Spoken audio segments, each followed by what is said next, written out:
Hello, good morning, good afternoon, good evening, depending on where you're joining from today. Thank you for joining our weekly live stream to talk about all things related to digital transformation. This is a weekly live stream that's tech agnostic and focused on all types of digital transformation types of topics. I appreciate you being here today. Today, we're going to talk about the AI playbook and how to get ready for AI and how to plan for AI. So we're going to get into the whole readiness and strategy side of AI for those that are interested in AI or thinking about how could we apply AI to our organization? Where do we begin? How do we get started with something that is changing so fast and so can be so overwhelming too? So we're going to get into the details here in a minute. I'll introduce our guests in just a moment as well. But before we do, just a couple logistical things. We're streaming to several different platforms and channels, including LinkedIn, YouTube, Facebook, and X.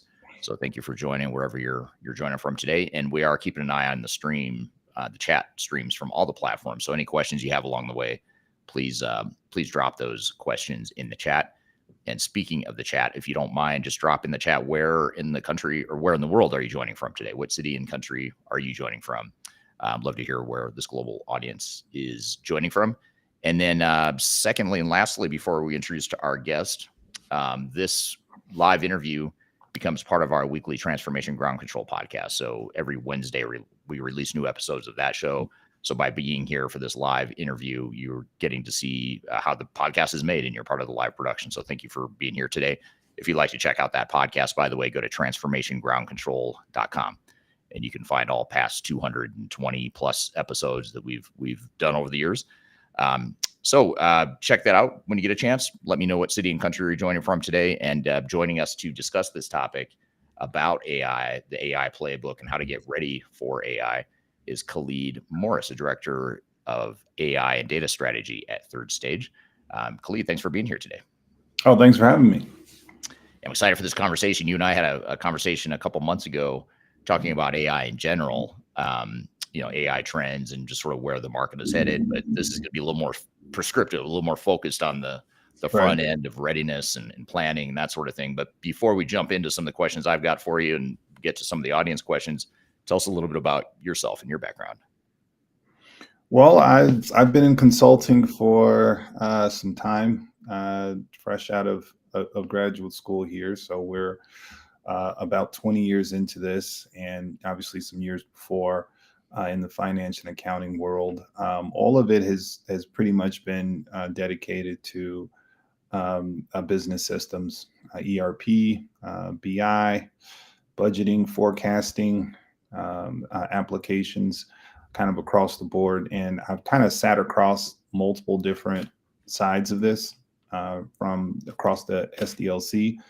And I've done a lot of data architecture, a lot of application integration work. I've done that prior to software as a service. I did that once software as a service sort of was introduced. And now we're excited about the market shifting once again now and really introducing AI concepts into the business system landscape. So it's always to me, I tend to stay academic about these things, it's always fun for me to see how the market shifts, how businesses adjust, how the marketplace adjusts, and how businesses adjust their organizations to sort of deal with these advancements in information technology. Yeah. And that's, I think, what makes AI such a cool technology and fun to learn about, but it can also be overwhelming. And it's almost like a moving target for organizations that are trying to move forward with some sort of AI initiative. But just generally speaking, when you look at some of the clients we're working with, how do you define AI readiness, and what does that actually mean? How do you know if you're truly ready? What do you need to do to get ready? Like, how would you sort of frame at a high level what AI readiness is? I would think about the traditional pillars, right? Technology, people, like really try to think about getting ready strategically first, like having some kind of vision that really aligns with your organization. We're very much true to that here at Third Stage, and we sort of always preach it across this kind of transformational digital transformation work, and we just think it's important, and AI is absolutely no exception. It's probably more important for AI even than some of the other exercises. But really starting there, and then kind of moving to assessing organization across your data, across the people side. So really trying to understand how ready you are for the change itself, assessing it across the technology and your overall infrastructure, and whether or not what skills you have in-house, what tools you have, what platforms make the most sense for you. And so AI readiness is kind of that prep step to really align your organization, your technology, your people, and your processes in order to truly unravel the opportunities that AI has to present. Yeah, absolutely.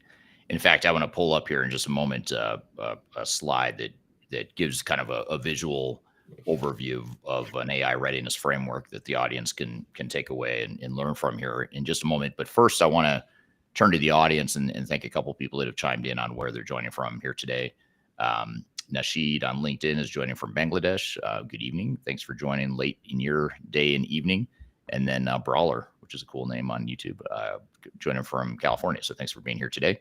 Love to hear where the rest of the audience is joining from as well. And if you don't mind, Khalid, I don't want to get too academic and turn this into a typical consulting presentation like you and I both have a tendency to do. It's in our instincts, it's in our blood to show PowerPoint slides.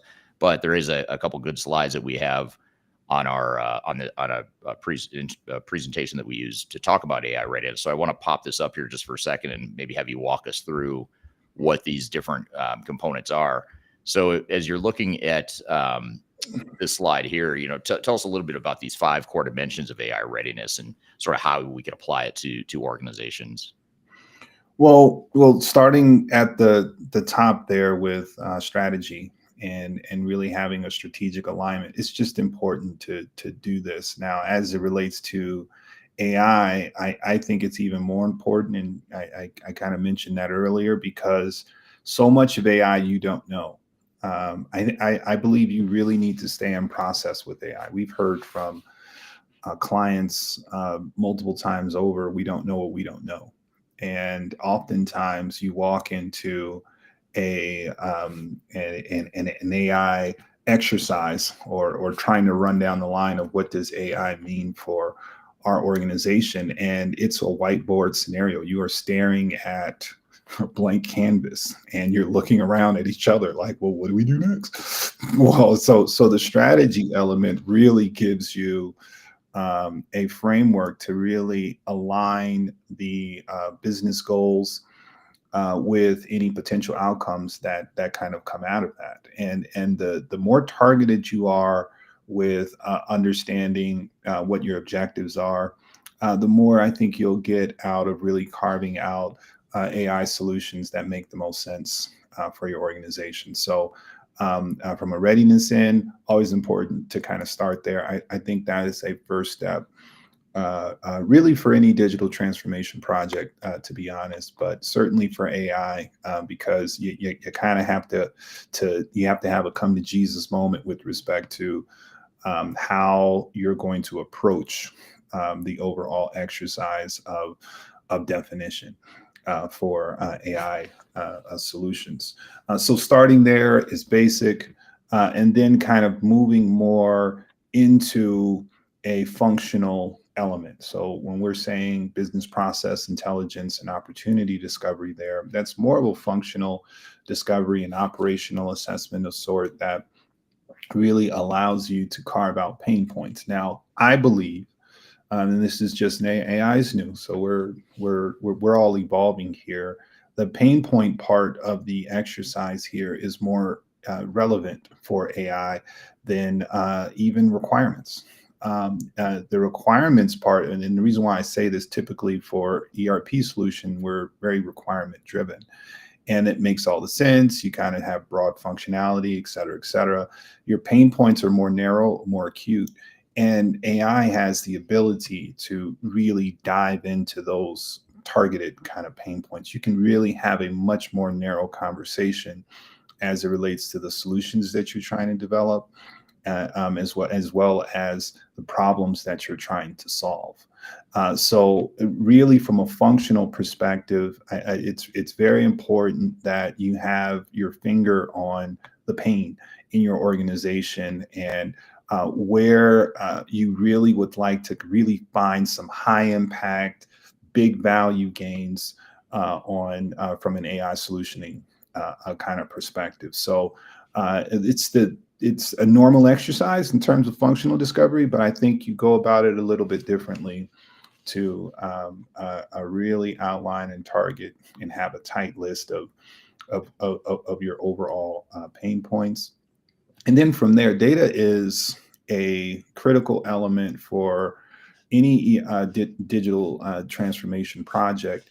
AI is pretty flexible around data, and you can, but it's important for you as an organization to really have an approach for how you're going to manage it. Is this going to be a centralized exercise where you're going to migrate things into kind of a centralized repository that sort of allows AI to kind of have a center that they can kind of pull and learn and grow and develop from? Or is your data all over the place, and it's going to be all over the place, and it's always going to be all over the place? Like, that's a strategy too. AI can be a solution for that kind of exercise too.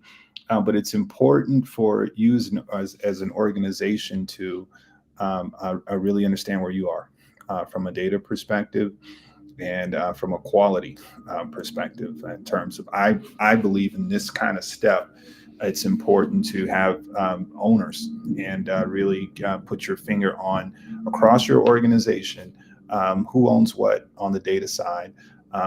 We've said this in our previous conversations about this. Data is a strategic asset, and it's a very, very valuable strategic asset.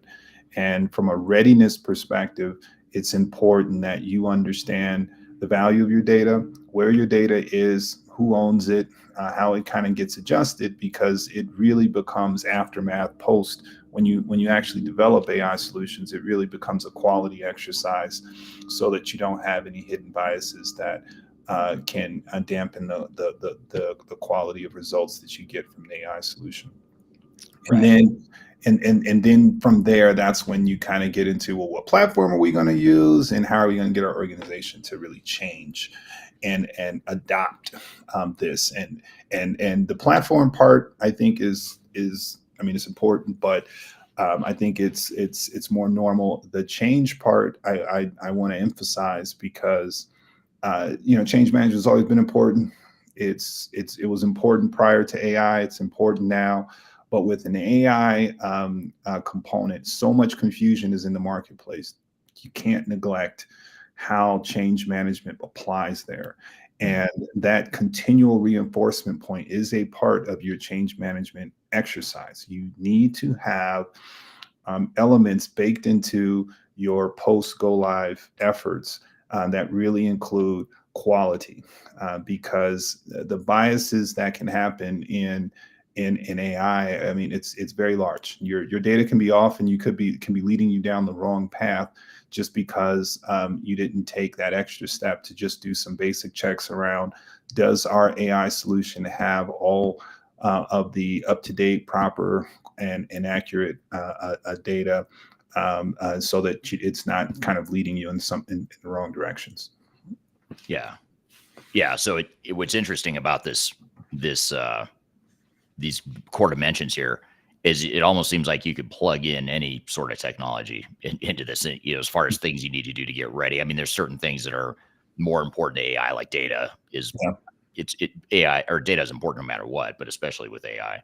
But beyond that, I mean, it looks very similar to what you might say for ERP or CRM or any other sort of enterprise tech. These are some of the major dimensions you want to focus on. You want to make sure you've got alignment and business process intelligence and data readiness. I mean, all that's all stuff that's relevant to any sort of enterprise tech enablement. But what are your thoughts on that? Is that true, or are there new? Yeah, I mean, AI is is programming at this point. It's the biggest difference is for me, it's APIs, right? The technology is already there for you. You're tapping into that from an API perspective. So you're kind of plugging your world into kind of this advanced element where you have sort of these logic routines and algorithms that allow for this, for this intelligence factor, for lack of a better word, to sort of tap into your data structure. So there's a very programmatic element to this. There's an integration kind of element to this, and all of that's normal. All of this is work that we've done for years. I've done API work for years, prior to when this sort of became live for business systems. Now it just opens up more information. That's really what an API does. It kind of is a channel or portal, kind of opens up a bunch of functionality, and that's really what's happening here. So the normal course of business for from a digital transformation are all in play, but it changes a little bit, right? Like this makes your business systems way more flexible. AI doesn't really care what your current state is. You can have a outdated, old legacy system kind of as your infrastructure. You can have a modern infrastructure. AI kind of has something to say about both. You can have data silos. You can have a centralized location. AI can kind of fit with kind of both. So because it's so fluid, I think it's just more important for you as an organization to kind of just take the time to say, like, how does this thing look for us over the next couple of years? And then how do we want our AI to look with respect to addressing pain points, reaching business objectives, reaching overall business goals, and then kind of just kind of going from there. And yeah, it should feel like a regular digital transformation. It just doesn't take as long, right? Like ERP could be a multi-year process and that sort of thing. I would liken this more to business intelligence.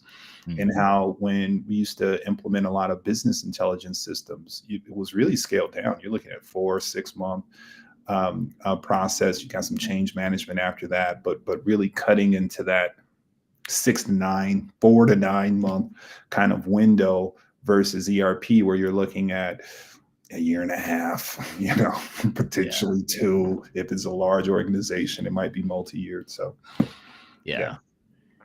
Now, what about you talk about in this presentation that you've put together for our clients, and you've actually written a book on this stuff too. You have a book out on Amazon, which I should have mentioned that up front. That tell us a little bit about the book before I forget. Future-proofing your business. It really gets into a lot of these layers. It gets into AI readiness. It really gets into data and data silos and how to sort of manage it as a strategic exercise, and really kind of getting the preparatory components of, like, how do I prepare my organization for this AI revolution so that you really can maximize the overall benefit there. Yeah. So check that out on Amazon. You can find, if you look up Khalid Morris, Future Proof, you'll find his book there. And it's called Future Proofing Your Business with AI. Yeah, Future Proofing Your Business with AI. So, but getting back to the question I was going to ask you on this, though, but one of the things you talk about in some of the thought leadership that you've published and that we use with our clients is that you should prioritize AI use cases. To find some examples or some use cases of how you might actually use AI in your organization. And there's, organizations we work with, there's just countless, almost like endless ways you could be using AI. And obviously you're not going to boil the ocean. You're not just going to, overnight implement a bunch of AI agents and suddenly, you eliminate a bunch of headcount and tomorrow you're super efficient and you have no humans doing any of the work anymore. It's all AI. That's obviously not going to happen, but they're not going to happen in the short term. But what do you do to prioritize, or how do you recommend organizations prioritize and find those use cases that are of the highest value? Well, I think you kind of shed some light, because this is a huge space. I mean, I don't know that we can put our arms around some of the limits here. We're still understanding how it impacts organizations and some of these use cases and value, et cetera, et cetera. Here, we try to narrow this down into a few basic categories. So our categories are insight generation, process optimization, risk management, experience, and strategic kind of enablement. Those are some basic parameters just to try to narrow down. We can go further. I mean, we can go down the line. Those are just some basic ones that we try to narrow our use cases into to try to have a more targeted conversation about what use cases make sense across kind of those parameters. But use cases to me is the goal, like trying to kind of get to a space where you can ultimately convert those pain points, the issues that you're having, into use cases that have value for your organization. That to me is the exercise of really coming up with an AI solution that makes sense for your organization. And it'll be different for different organizations, just like different organizations have different pain points. But as I mentioned earlier, AI is targeted. It's not this broad functionality that, you buy some software and it just hits all these different lanes and it's telling you we have these features whether you need them or whether you don't need them. AI, it should be very narrow to, we're doing this because we have this, it's solving a problem within your organization and maybe even the marketplace, maybe a behavior, and you're reaping the benefits of that. It's the business case for AI is significantly different, and that to me is where the use cases here become important, because you're creating use cases that drive value for your organization.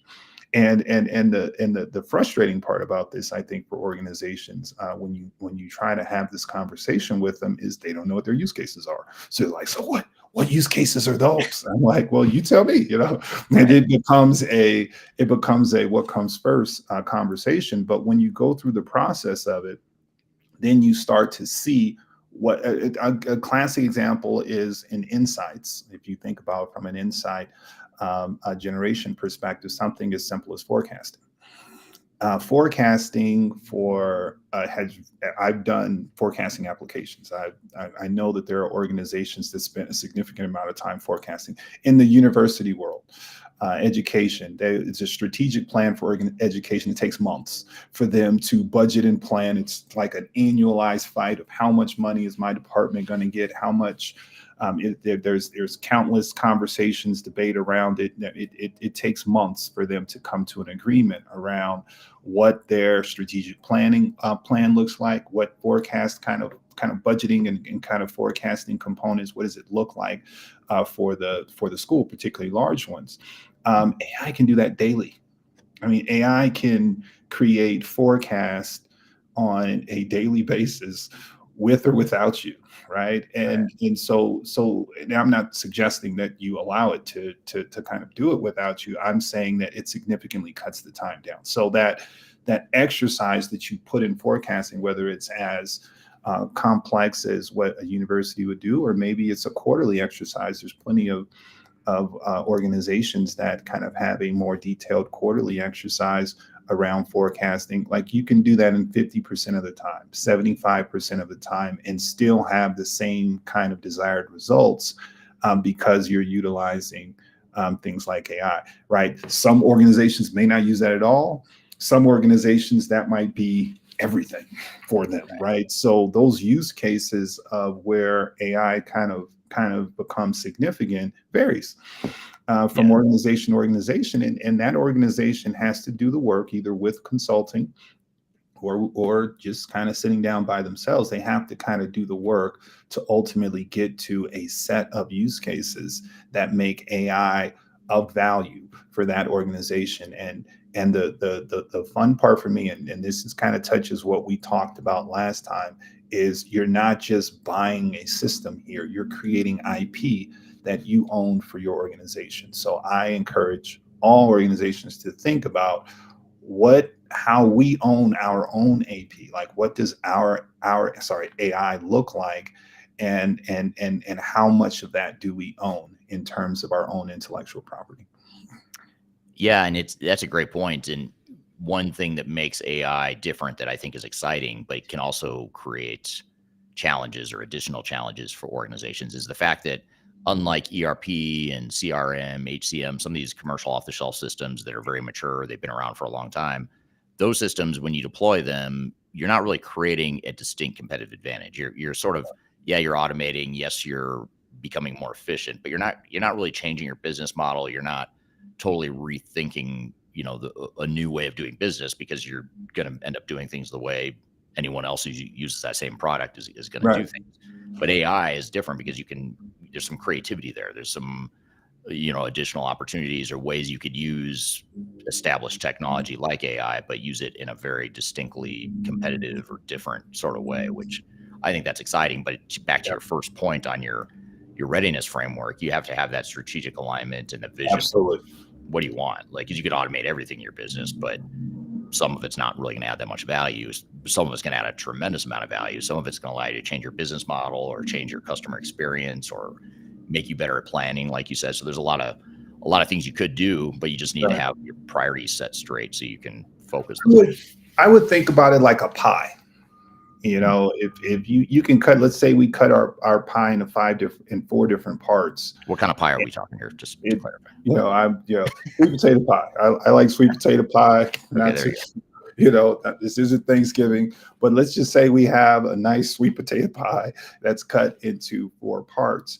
A traditional CRM or ERP system, like you said, they're just going to give you the whole pie, and you're like, I'm not that hungry. I only really want that one piece. That's the part for my organization that's really, really important. Those other three pieces aren't. It's just not that important for what we're doing, what our setup is.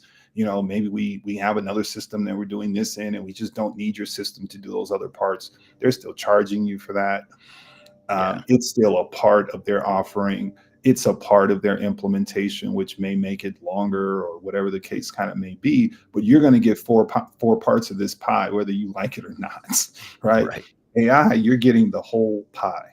Like, you're getting one target. That's why the pain point conversation is important here, because it's very targeted to AI solution should address a specific problem, if not a few problems in your organization. And when it addresses that problem, it's almost like custom programming, right? Even though it's more API driven, so it's more unlocking than it is more programming, but it's like a custom solution to a problem within your organization. And that's why, to your point, from a business value perspective, it's sort of sky's the limits, because it's like we're dealing with the parts of this story that we need, and it's cost effective. It's not as expensive because I'm not buying a bunch of stuff that I don't need. Yeah. Well, you continue with that pie analogy. I mean, you're going to get sick if you eat the whole pie, or at least I would. If I eat a whole sweet potato pie, I'm probably going to be sick. We know that's happening in the marketplace, right? You just got a lot of organizations that are just sick of ERP companies, and especially the ones that are trying to do other stuff in addition to AI. They're doing ERP and they're doing all sorts of other stuff.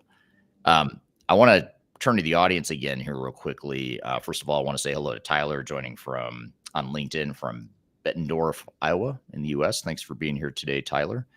And there's a couple good questions that have come in. First, I'm going to get to a comment from YouTube. This is from Maverick Watch Reviews. It says that AI scares the crap out of people. I'd be curious to hear why you think that is, or what, if you're scared of AI. Love to hear what you think. Or actually, I'd turn that to the audience as well. Do you think is AI scary to you? Is it scary to your organization? I'd love to hear sort of feedback from the audience there. But the question I want to ask you while the audience is answering that question, Khalid, is this. Building on what you were saying here, and I don't see who put this comment in. All I can see is it's from LinkedIn. So thank you, whoever put this question in. But the question here is, how do you assess if an ERP system is ready for AI augmentation? What signals or metrics should we look for? That's an interesting question. When you say, is an ERP system ready for AI? All systems are ready for AI. In fact, AI is system agnostic. It doesn't matter whether or not you have a legacy system, a modern ERP system. It's just kind of looking back at you as a mirror. And the reason why this is the case is the connective thread for AI, the backbone of your organization, really, and certainly the backbone of any system is your data. That's what feeds the AI. So before you kind of get into is an ERP system ready for AI, I think the more relevant question is more on the data side. And is your data ready for AI? Does your organization, in terms of how it manages and understands its data, is that part are ready for AI? So I think this is a data conversation we're having and not really a systems conversation. ERP system does have functions and features on the AI side. Those functions and features may or may not be great use cases for what you're going through. But AI, you can develop your own, and it can certainly use the data that's in an ERP system. It can use the data that's outside of your ERP system. It can use external data. You can feed AI data from the internet, seasonal data, weather information. When you kind of get into logistics and that sort of thing, right? It can kind of give you predictive scheduling around where your shortages are going to be just based on seasonality. I mean, it's that level of complex, but it's all based on data. Right. And so, and more than it's based on what system does that information live in. And the reason why that's the case is because in all ERP systems modern have really just dealt with this from a software as a service perspective. They're all integration oriented. It's because AI is really an API. It is just how you integrate with AI sources to sort of unlock a lot of those features and functions. That's an interesting way to look at it. I guess I've never thought of AI as an API, but it sort of is. It sort of fills that role, of what middleware or BI and analytics. That's exactly what's happening, at least from the way I have simplified it in order for my small brain to start to get some sense around what is going on here. How does open API? That's right now. You can go developer license right now and build chat GPT type of functions within your website. Within your small kind of development. How do you do that? You just go tap in to get a developer license. They'll charge you a small fee there. It won't be that much up front. And once you have that API tapped into your application, it then unlocks all of those features that AI has. And now your website has it, or your application has it. So that's the way I think about it. And it kind of, once I think about it that way, then it sort of opens up, I think, a lot of why I think your use cases are wide open. All you have to do is figure them out, and then you're kind of open to a lot of features and functions to sort of deal with that are outside of your current capabilities. Yeah, and you talked last time you were on this podcast when you and I talked about AI. You made a comment around ERP and AI, and I, just to back up for a minute, I mean, this sort of relates back to the original question of how do you assess if an ERP system is ready for AI?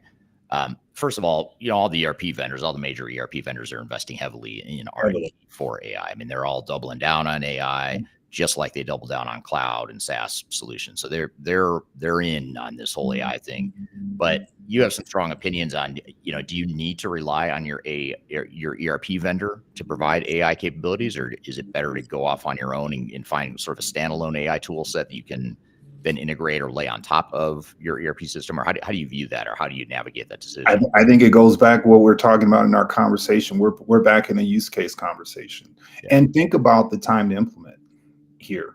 If you already have an ERP system in place, and that ERP system has AI functions that are helpful, just think about those use cases. If those use cases are applicable to what you're going through, why go through the exercise of this extended implementation or building out kind of an AI solution for features that you already have at your fingertips. You don't necessarily need it. So, but then there are going to be some features and functions that may live outside of your ERP system, and a lot of that might be because of your model. Maybe your ERP system doesn't touch all of your data.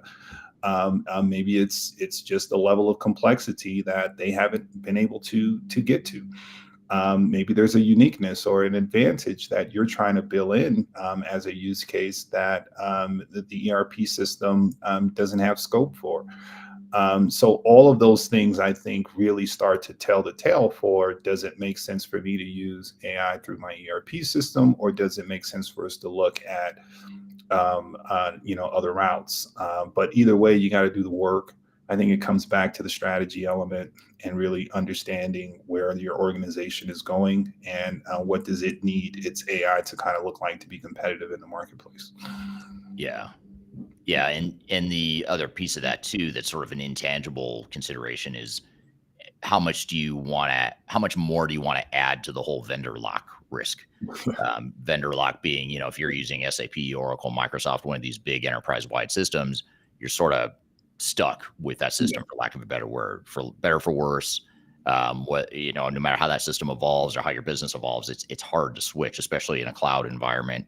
It's a lot harder to switch ERP systems now in this post-cloud and SaaS world that we're in. Yeah. But with AI, if you also rely on your ERP vendor to provide AI capabilities, now you're just adding to that risk of lock, and now the vendor has a lot of control over you and a lot of leverage over raising subscription costs, and that's a whole other thing. AI agents can actually drive up your ERP costs very significantly. If you deploy 100 AI agents or hundreds of them, that's adding to your user count and your subscription cost. So that's all stuff you have to consider. I think we're honestly moving into a world where, we can have this conversation now, and I can talk tactically about, does it matter now, or which one makes the most sense? But fast forward to 5 years, what does 5 years look like kind of from now? I think we're moving into a world where, as an organization, you do need to understand the AI that you have, just like you understand the data that you have. Right. You have SaaS sort of data spaces. Maybe you have Azure, AWS, and you kind of hold some data in a cloud repository somewhere. I think we're going to get into a space where you kind of have to answer those kinds of questions for your own AI, and it gets into IP and what do you own for your AI model. Doesn't mean you won't use ERP AI features or others, but I think it'll still come back to, what is your organization doing on the AI front, because all of your competitors will most likely be doing different things on the AI front. So that mix, I don't know what that mix is. We don't know what that is. Even as internally in our own organization, we're dealing with the same dynamics that everyone else is dealing with. But those are questions that I think organizations are going to just have to answer for themselves to kind of really continue to be viable, not just this year, but 5 years from now, 10 years from now. Yeah. I've got a follow-up question from the audience about small and mid-sized companies that I'm going to get to in just a moment. But first, I want to invite the audience, if you're interested in this AI topic, which I assume you are if you're watching this stream or this interview, I want to invite you to download our Guide to AI. It's a free guide on our website. If you scan this QR code, you can download that guide. It'll give you some practical guidance and strategies and frameworks to determine how AI could fit into your organization and how to get started on your AI journey. So be sure to scan that code for a deeper dive into this topic here. And I'll leave that up here for a moment while I get to this next question here. This is from Nasheed on LinkedIn. Nasheed says, how can AI help in small and medium segments for ERP? So the small and mid-market companies, is AI a big company thing, or AI being used at small and mid-sized companies? I actually did not have this thought a few months ago. I am starting to come to this thought now. I actually think AI is easier for small than it is for large organizations. It feels like a heavier, like when you think about a large organization, think about a utility company.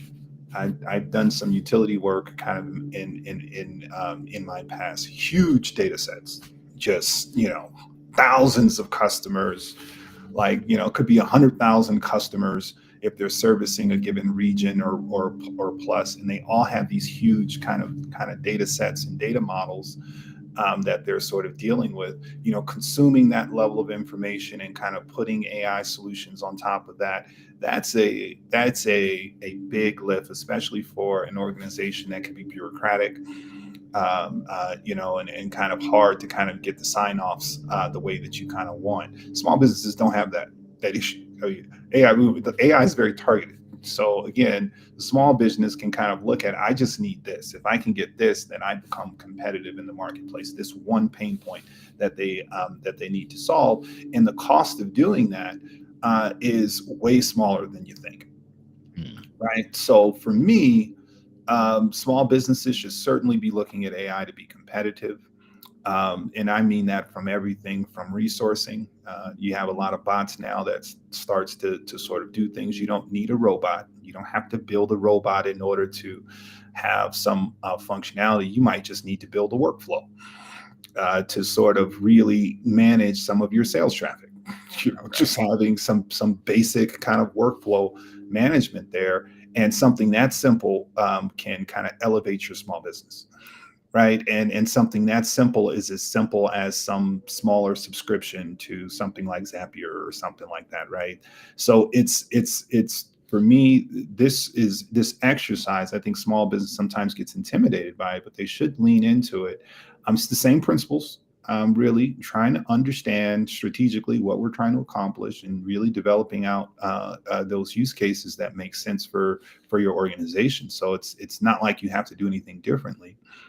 But the outcomes, I think, are not, people should not think about AI outcomes as this overly costly endeavor. It can be expensive. It does not have to be expensive. It just depends on your use cases and your organization and kind of what makes the most sense. I guarantee you it won't be as expensive as an ERP system, though. Yeah, that's a great point. Some more audience comments and questions here. Sergio on LinkedIn says, thank you for the insights. Thanks for being here today, Sergio. Appreciate that. And Anwar on LinkedIn says, we need a clear conclusive for AI. Greetings from Saudi Arabia. So I think what Sergio or what Anwar is saying there is you need to have a clear, conclusive business case, business value, purpose, all that stuff you've been talking about. Here's a great question from Darian, our podcast co-host here. I'm actually, I don't think I've asked you this before, so this would be interesting to get your knee-jerk reaction to this, Khalid. But Darian says, how do you strike the balance between using AI as a layer, as you were talking about, sort of like an API or integration tool or reporting tool, analytical tool, all that stuff? How do you strike the balance between using AI as a layer versus using it as a crutch that delays needed upgrades to your core enterprise technology? We're actually dealing with some of that. We have a couple clients that are dealing with that same question, and it's a luxury. But I would think about it as in software development, there's this principle. It's called separation of concerns. At least historically, that has sort of been the way, certainly the way I learned it, where you want to separate things out in your architecture so that you can replace it. Right. So like the data layer, you want to have that separated from your logic layer, because if I change the data, I don't want to have to rebuild the whole application. I just want to take out that one database, put in the new database, and then boom, we're still swimming here, and we don't have to, recode the entire application. I view AI as an additional layer. I do. I think that we're looking at a situation where it's kind of another dimension there to that architectural structure in terms of concerns, where you have to kind of have an AI layer that you can kind of take in and take out. So with that, each of those layers, I think you have that question, like, how are you managing, like, what does this layer look like? Does this layer need to be upgraded? Does the next, like you kind of have that same question, I think, in good governance. You kind of have that question across each layer, and you have to answer it across each. But you can have an older legacy architecture that's in place that from a current state, yes, it's a risk. Yes, you need to change it. Yes, you have zero plans of doing that right now. Right. For whatever reason, my organizationally can't get aligned. It's a problem. You don't have the budget for switching out, your DOS system. It's fine. AI can still get put as a layer right on top of that. So we're living in that kind of world where you can have advancement on top of kind of outdated models underneath it. And it's different. It's not really best practice, right? You still have risk in your model that you need to deal with. But yes, you can handle the conversations and reasons around each of those layers with a segmented AI layer. So I personally see this as a segmented layer, which kind of allows you to kind of have separate conversations across. But there are obviously instances where it's integrated. I mean, ERP systems, those features and functions are integrated. So it just depends on the organization and how they function. I'm just an advocate for those layers. Yeah. Very interesting. Another comment here on LinkedIn. Rakith says, "Is this a recorded one?" It's being recorded, but it's actually happening live right now. So thanks for clarifying that and making us prove to you that this is a live session. Here's an interesting question from Jason on YouTube. Jason says, "Is digital transformation going to be total AI transformation in the near future?" So do you think digital AI and digital transformation are kind of not the new norm, but is AI going to be what drives digital transformation in the future? I think that's going to be the case for digital transformations. I think in the near term, I think every organization should be having a digital transformation conversation around AI. That's my take. I think, Eric, you're probably in the same space, just given what you're kind of seeing. Everyone's dealing with this digital transformation and AI. They're the same. We're still talking about your digital transformation journey. It's just that prior to AI, those conversations were more built around certain systems, right? It might be a CRM system, it might be ERP system, might be a business intelligence system. It was more of a business system kind of conversation. And I think we're having a more targeted conversation about to the question before, you may or may not still have those questions that you need to answer in your business systems, but a separate conversation is happening as it relates to AI, and that is what does our AI platform look like for this organization going forward, and how does that impact our business strategy? And that conversation is such a critical conversation because it really has to do with your viability in the marketplace, right? Like those business system conversations, you're dealing with what you're dealing with. You want to be more efficient, but it's not a survival issue all the time. Sometimes it is, but it's more just about efficiency and profitability and subscriptions and finances, and just a bunch of operational conversations. AI is more of a survival, like what are our competitors doing? Can we do competitive analysis around what our competitors are doing to kind of put us into a negative position here in 5 years because we don't have a capability that they now have that it's going to take us a while to figure out? Like everyone should be having that AI transformation conversation from a strategy perspective so that they understand what their organization looks like tomorrow. Yeah. Sergio on LinkedIn says, "Thank you for the insights. Thank you for that feedback." Here's another question. This is from Daniel on YouTube. Daniel says, Thank you for this live session. What are your thoughts on AI and data privacy? Biz leaders are worried that confidential data and documents could be uploaded outside the organizations. So talk to us about cybersecurity, data Business privacy. Leaders? How about Europe? How about governments? How about our country and US isn't really dealing with it, but Europe certainly is. And certain states are kind of really trying to deal with what the security model looks like for artificial intelligence. And I think this is an evolving thing. I think that we'll find these things out as we go. When you're new into the marketplace, just think about when the internet became new. And when that hit around the mid 90s, everyone was scrambling and trying to figure things out. Technically you could have, if you owned www.coke.com, Coke was trying to figure out, well, I should be able to sue you, right? Because like, how can you own Coke's URL? Because I bought it on the domain registry.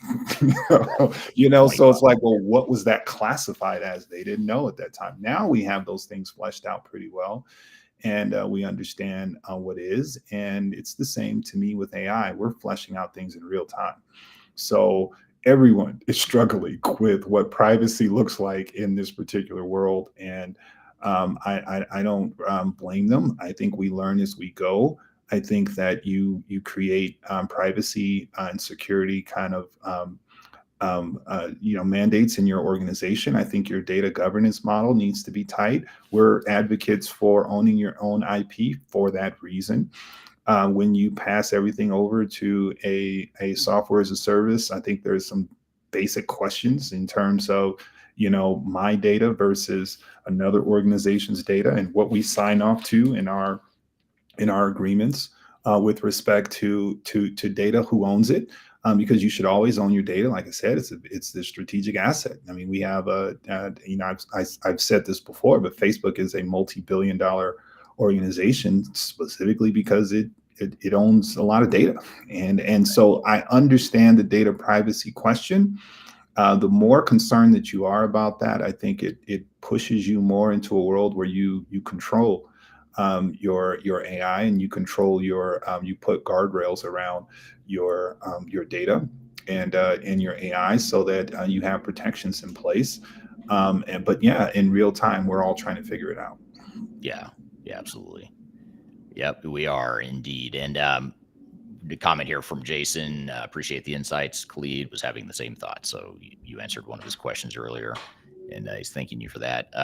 Before I ask you this kind of closing question, Khalid, I want to share with the audience again our guide to AI. If you're interested in AI, you want to read more about it, do some research, just get a deeper understanding. Go ahead and download the guide to AI. You can scan the QR code on the screen in front of you, or if you don't have the ability to scan it right now, or if you're listening to the audio only version of this podcast, we'll include a link in the show notes or the description field below. So be sure to check that out. But I'll leave that QR code up for the rest of the episode for you to scan in the meantime. But just to sort of bring this all full circle, to give us some practical next steps and guidance. Let's say I'm a business leader. I'm interested in AI. Don't know where to get started. I mean, what are 2 or 3 tips or steps I could take to get going now? Well, if depending on what kind of business or what kind of organization you have, we're always open and willing from a consultancy perspective to kind of help. And I do think that you will have to build partners into your exercise, especially if it's a large organization at some level, right? So I think it's a real having that internal view of what kind of conversations we need to kind of have. Obviously, here at Third Stage, we can help with some of those conversations. So that's an option, is picking up the phone and kind of calling someone like us to kind of potentially help. If you want some internal steps, it starts with really having that internal conversation at the executive level to kind of talk strategy, to kind of say, what do we have a plan in place? And it could be frank, it could be honest, because to be honest, most of the answers to this is no, we don't. And I think that's normal for where we are in the world. And as you're starting to kind of have that conversation of no, we don't, you start to try to put in place, like, what do we need our AI to kind of look like to meet our business objectives? I think it's 2 tracks. It's certainly the frame that we're carving out with respect to really getting to some tight use cases that and can have some value and kind of can be applied to some of your pain points or business issues. And I think it's also a competitive situation where you can kind of do some analysis in the marketplace, do some basic research in terms of what is happening in my industry, what are my competitors doing from an AI perspective? How's that going to, just from a forecast perspective, going to change the marketplace, and are we necessarily ready for that?